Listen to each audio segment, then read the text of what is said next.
Assalamualaikum warahmatullahi wabarakatuh. Shalom, Om Swastiastu, Namo Buddhaya, dan salam kebajikan untuk kita semua. Perkenalkan, nama saya Maria Kristi Utami dengan NIM 205220259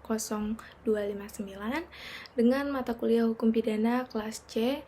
Di sini saya akan mempresentasikan PPT dan materi yang telah dijelaskan oleh dosen saya guna memenuhi nilai ujian tengah semester. Selamat menyaksikan.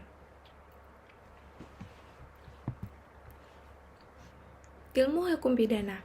Pengertiannya, hukum pidana adalah ilmu yang mengatur perbuatan-perbuatan yang dilarang oleh undang-undang dan apabila seseorang melanggar akan diberikan sanksi.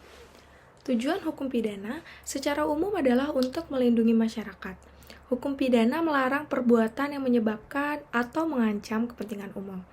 Tujuan akhir dari proses pidana adalah untuk menghukum mereka yang terbukti bersalah tanpa keraguan. Hukum pidana, dalam arti yang sempit, bagian dari ilmu hukum yang pada dasarnya mempelajari dan menjelaskan perihal hukum yang berlaku di suatu negara, atau ius constitution, ius constitutum. Dalam arti luasnya, tidak berfokus kepada norma yang dilanggar saja, tetapi juga yang membahas mengapa terjadi pelanggaran atas norma-norma tersebut, dan bagaimana upaya agar norma itu tidak dilanggar dan mengkaji serta membentuk hukum pidana yang dicita-citakan atau ius constituendum. Dasar hukumnya, hukum pidana umum atau hukum pidana kodifikasi terdapat di dalam Kitab Undang-Undang Hukum Pidana atau biasa kita sebut dengan KUHP. Pasal 1 KUHP, tiada suatu perbuatan dapat dipidana, kecuali berdasarkan kekuatan ketentuan perundang-undangan pidana yang telah ada sebelumnya.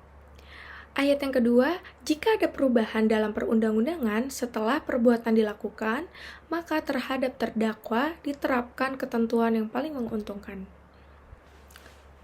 Selanjutnya ada ilmu hukum pidana membedakan 3 macam bentuk kesengajaan.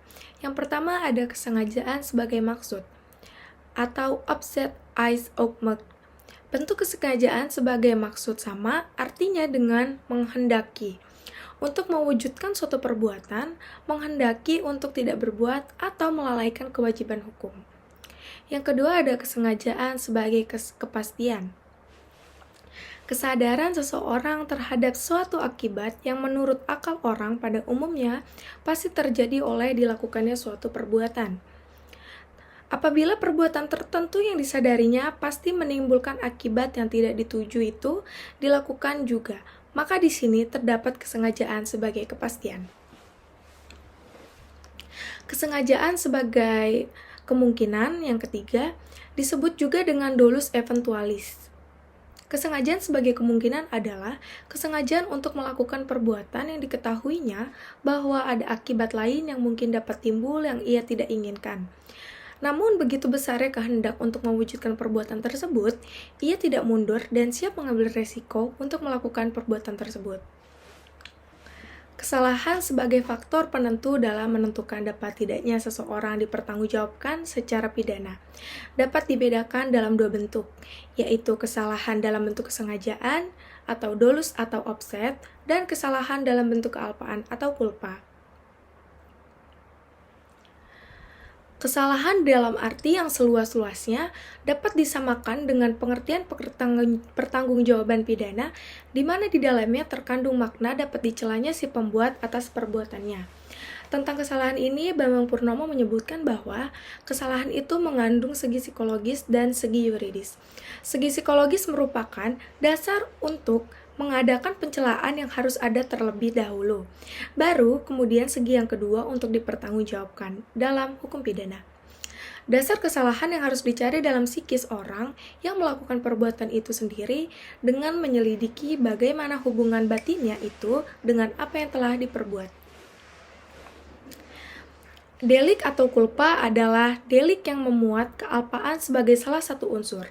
Pada umumnya, kealpaan atau culpa dibedakan atas yang pertama, Kealpaan dengan kesadaran. Dalam hal ini, si pelaku telah membayangkan atau menduga akan timbulnya suatu akibat. Akan tetapi ia berusaha untuk mencegah. Toh bakal timbul juga akibat tersebut. Yang kedua, ada kealpaan tanpa kesadaran. Dalam hal ini, si pelaku tidak membayangkan atau menduga akan timbulnya suatu akibat yang dilarang dan diancam hukumnya oleh undang-undang, sedang ia seharusnya memperhitungkan akan timbulnya suatu akibat. Kita masuk ke dalam ajaran kausalitas. Ajaran kausalitas dalam ilmu pengetahuan hukum pidana dimaknai sebagai suatu ajaran yang mencoba mengkaji dan menentukan dalam hal apa seseorang dapat dimintai di pertanggungjawaban pidana sehubungan dengan rangkaian peristiwa yang terjadi sebagai akibat rangkaian perbuatan yang menyertai peristiwa-peristiwa pidana tersebut.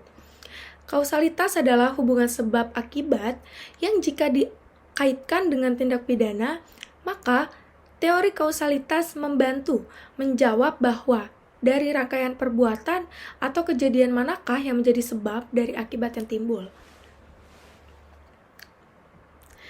Suatu tindak pidana dilakukan oleh sebuah korporasi, sehingga dibebankan tanggung jawab pidana merupakan perkembangan teori baru dari teori-teori yang membebankan tanggung jawab perdata kepada badan hukum. Oleh karena itu muncul pro dan kontra di antara para ahli tentang pemidanaan badan hukum atau korporasi. Namun tren atau kecenderungan yang jelas secara universal adalah semakin lama semakin banyak negara-negara di dunia yang menganut, mengatur, dan menyetujui diberlakukannya tindak pidana oleh badan hukum atau korporasi ini. Istilah badan hukum yang biasanya dikenal dalam hukum perdata adalah suatu badan atau perkumpulan yang dapat memiliki hak-hak dan melakukan perbuatan seperti seorang manusia, serta memiliki kekayaan sendiri, dapat digugat atau menggugat di depan hakim. Sedangkan di dalam hukum pidana yang sering dikenal adalah istilah korporasi, yang pengertiannya lebih luas dari badan hukum. Sebab korporasi dalam hukum pidana bisa berbentuk badan hukum, atau non-badan hukum. Sedangkan menurut hukum perdata, korporasi adalah badan hukum. Kita masuk ke dalam pembagian hukum pidana. Hukum pidana material yaitu hukum pidana yang memuat aturan-aturan yang menetapkan dan merumuskan perbuatan-perbuatan yang dapat dipidana. Hukum pidana material misalnya termuat dalam KUHP, Undang-Undang Narkotika, dan yang lain-lain. Hukum pidana formil yaitu hukum pidana yang mengatur bagaimana negara dengan perantara alat-alat perlengkapannya melaksanakan haknya untuk mengenakan pidana. Hukum pidana formil misalnya termuat dalam KUHAP atau Undang-Undang Nomor 8 Tahun 1981. Hukum pidana umum yaitu hukum pidana yang memuat aturan-aturan hukum pidana yang berlaku bagi setiap orang. Aturan ini misalnya dalam KUHP terdapat pada Undang-Undang Lalu Lintas dan lain-lain. Hukum pidana khusus yaitu hukum pidana yang memuat aturan-aturan hukum pidana yang menyimpang dari hukum pidana umum. Kekhususan dari aturan-aturan hukum pidana bisa disebabkan karena berkaitan dengan orangnya. Misal, hukum pidana militer ataupun berkaitan dengan jenis perbuatannya, misalnya Undang-Undang Korupsi. Tujuan hukum pidana. Aliran klasik adalah menghendaki hukum pidana yang susun sistematis dan memberatkan kepada kepastian hukum. Tujuan hukum pidana menurut aliran klasik adalah untuk melindungi kepentingan individu dari kewenangan penguasa. Aliran modern dalam hukum pidana bertujuan untuk melindungi masyarakat dari kejahatan. Aliran modern juga disebut aliran positif karena mencari sebab kejahatan menggunakan metode ilmu alam dengan maksud mempengaruhi pelaku kejahatan secara positif sejauh dapat diperbaiki. Kita masuk ke dalam asas, teori, dan prinsip. Asas adalah dasar atau pedoman sesuatu yang dianggap kebenarannya yang menjadi tujuan dan acuan berpikir seseorang dalam mengambil keputusan-keputusan dan prinsip yang menjadi pegangan. Prinsip sendiri adalah aturan, ketentuan hukum, atau standar. Prinsip hukum adalah nilai etik dan moral universal yang luhur, mulia dan agung yang telah berhasil ditanamkan di dalam masyarakat umum manusia secara universal yang menjiwai norma-norma hukum secara nyata, mengikat masyarakat secara universal yang menjiwai norma-norma hukum secara real dan nyata, mengikat masyarakat internasional. Teori adalah kumpulan dalil atau konsep untuk menjelaskan sesuatu. Teori hukum adalah ilmu yang mempelajari pengertian-pengertian pokok dari sistem hukum. Perbedaan asas dan prinsip yaitu asas adalah sesuatu yang menjadi tumpuan berpikir atau berpendapat, sedangkan prinsip adalah kebenaran yang menjadi pokok dasar berpikir, bertindak, dan sebagainya. Asas legalitas yang sering kita ketemui pada hukum pidana sesuai dengan pasal 1 ayat yang ke-1 KUHP bahwa dinyatakan suatu perbuatan tidak dapat dipidana kecuali berdasarkan kekuatan perundang-undangan pidana yang telah ada. Demikianlah video presentasi saya.